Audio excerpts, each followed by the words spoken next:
할렐루야, 좋은 아침입니다. 오늘은 말씀을 나누기 전에 한 가지 질문으로 시작해 보려고 합니다. 믿음의 길을 걸어가는 성도들에게 가장 좋은 약은 무엇일까? 그것은 다름 아닌 하나님의 말씀이 기록된 구약과 신약, 성경이겠죠. 성경은 지친 영혼을 살리고 또 흔들리는 우리의 믿음을 붙들어주며 길 잃은 삶의 방향을 제시하는 하나님의 처방입니다. 그렇다면 질문 하나를 더 던져 보겠습니다.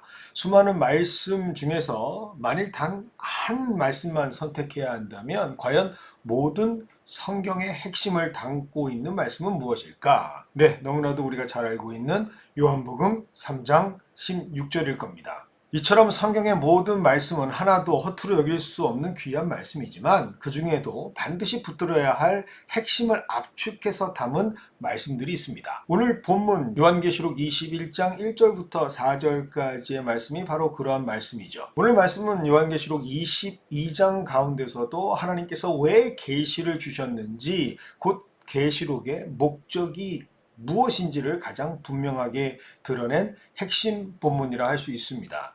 그렇다면 이 말씀에는 과연 어떤 하나님의 뜻이 담겨져 있는 것일까? 이를 위해서 우리는 먼저 이 말씀이 선포될 수밖에 없었던 당시의 상황을 살펴볼 필요가 있습니다. 1세기 말 교회는 로마 제국의 혹독한 압박 아래 놓여져 있었죠. 특별히 요한계시록이 기록된 것으로 여겨지는 AD 주후 95년 그리고 96년경 로마의 황제는 도미티아누스라는 황제였습니다. 모든 제국 시민에게 그는 단순히 자신을 황제라 부르는 것이 아니라 주 하나님이라 부르게 강요했습니다. 이는 단순한 정치적 충성의 문제가 아니라 의도적으로 기독교 신앙을 붕괴시키기 위한 황제 숭배 정책이었죠. 나 외에 다른 신을 섬기지 말라라고 하는 첫 계명을 신앙의 뿌리로 고백하던 당시 교회로서는 도저히 타협할 수 없는 요구였습니다.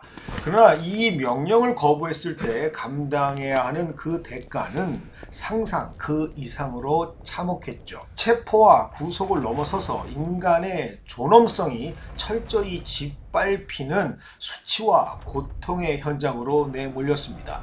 우리가 알고 있는 콜로세움의 맹수 처형 역시 이 시대의 박해의 한 단면이었죠. 믿음을 지킨다는 것은 불이익과 배제를 넘어서서 당신은 순교를 각오해야 하는 선택이었습니다. 그 결과 성도들의 마음에는 질문이 쌓여지기 시작합니다. 하나님이 계신다면 왜 우리가 이러한 일을 겪고 있는 것일까? 왜 믿음을 끝까지 지켜야 하는 이 상황으로 우리는 몰리는 것일까?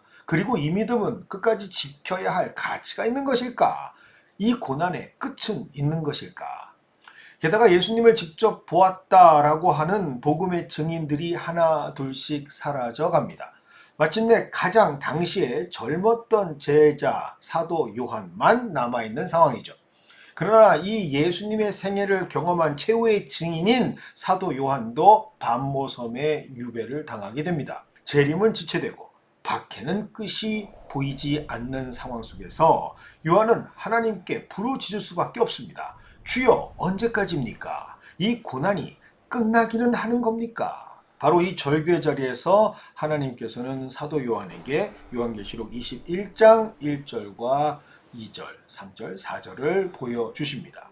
하나님은 먼저 고난의 원인을 그 말씀 속에서 설명하지는 않으십니다. 대신 하나님이 주관하시는 역사의 결말을 선포하고 계시죠. 1절입니다.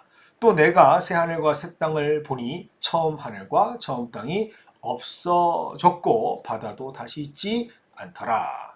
이 말씀은 지금 성도들이 겪고 있는 이 현실은 영원하지 않다라는 선언이죠. 그리고 하나님께서는 이 본문의 말씀을 통해서 네 가지 결정적인 복음의 핵심을 선포하고 있습니다. 첫 번째는 새하늘과 새 땅, 즉 로마 제국의 권력과 세상의 질서는 결코 영원하지 않다라는 선언이죠. 두 번째는 하나님의 장막이 사람들과 함께 있다라는 말씀을 하시면서 고난 가운데서도 그 한가운데서도 하나님을 절대 떠나시지 않으셨다라는 증언을 펼쳐냅니다. 세 번째, 모든 눈물을 친히 닦아주시는 하나님이라고 하는 말씀을 통해서 단순한 동행을 넘어서서 고통의 현장에서 직접 손을 내밀고 계시는 하나님을 선언합니다. 네 번째, 사망과 애통과 아픔이 사라지는 그 나라, 즉 고난이 끝나는 명확한 종착지가 어디인지를 하나님께서는 약속하고 계시죠. 이것은 우리 역사에도 선명하게 각인된 사실입니다. 마치 일본 제국주의의 군합발에 매일매일 그 삶을 유린당하며 36년이라는 인생을 국적도 없이 살아가는 우리의 선조들이었지만 반드시 조국이 해방이 될 것이다, 광복의 날이 올 것이다 소망하며 믿었던 독립의 사람들은 그 매일매일을 광복의 날을 앞당길 수 있는 또 한 번의 기회의 시간으로, 감사한 열정의 시간으로 돌파해낼 수 있었다라는 사실을 우리는 잘 알고 있습니다. 바로 이러한 말씀이 선포된 배경과 이유를 우리가 기반으로 알고 봐야만 이 말씀이 단순한 천국의 풍경을 묘사한 서정적인 본문이 아니라는 사실을 우리는 깨달을 수 있게 되죠. 하나님은 알고 계십니다. 당시 고통받으며 박해받았던 성도들에게 가장 필요한 것이 있다면 그것은 이제 이렇게 될 것이다 라고 하는 미래의 청사진이 아니라 지금 우리가 믿고 있는 이 하나님이 진정한 하나님이신가,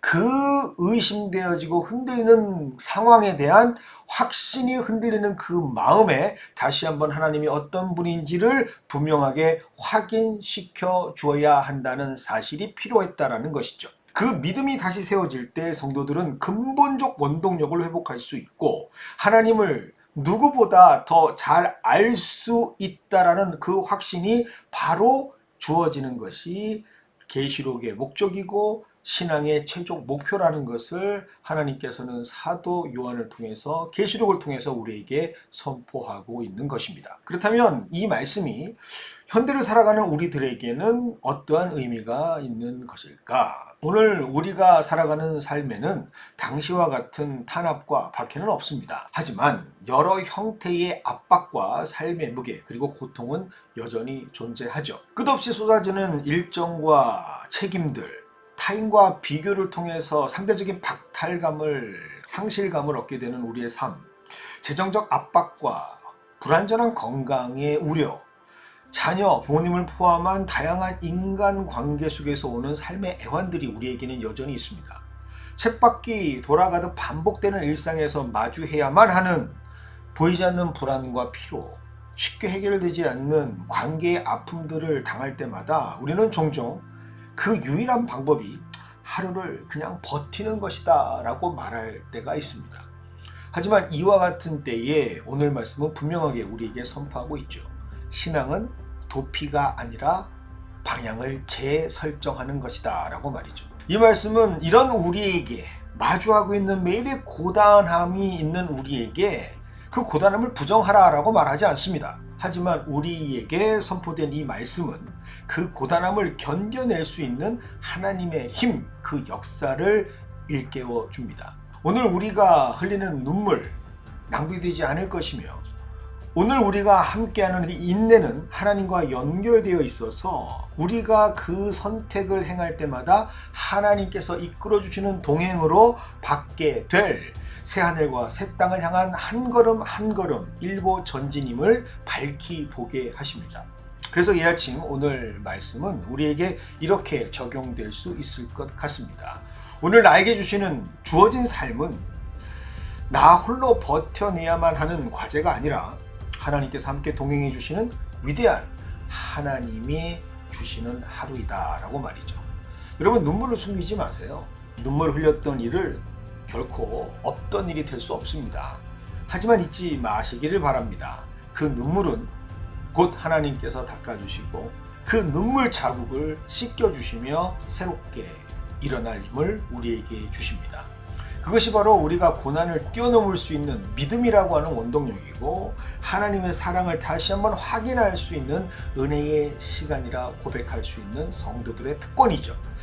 오늘의 우리의 눈물은 헛되지 않으며 오늘 우리가 인내해 나가는 그 모든 순간은 하나님과 연결돼 있고 우리가 행하는 모든 선택은 새하늘과 새 땅을 향한 믿음의 걸음이라는 사실을 잊지 않으시는 저와 여러분이 되기를 원합니다. 사랑하는 연합의 성도 여러분, 오늘 하루도 우리는 완벽하게 살아가지 않을 수 있습니다. 그렇게 할 수 없겠죠. 그러나 우리는 분명한 결말을 알고 오늘을 살아가는 사람이 될 수는 있습니다. 하나님이 함께 하십니다. 그리고 새하늘과 새 땅은 준비되어 있습니다. 지금 하늘과 땅은 곧 지나가게 될 것입니다.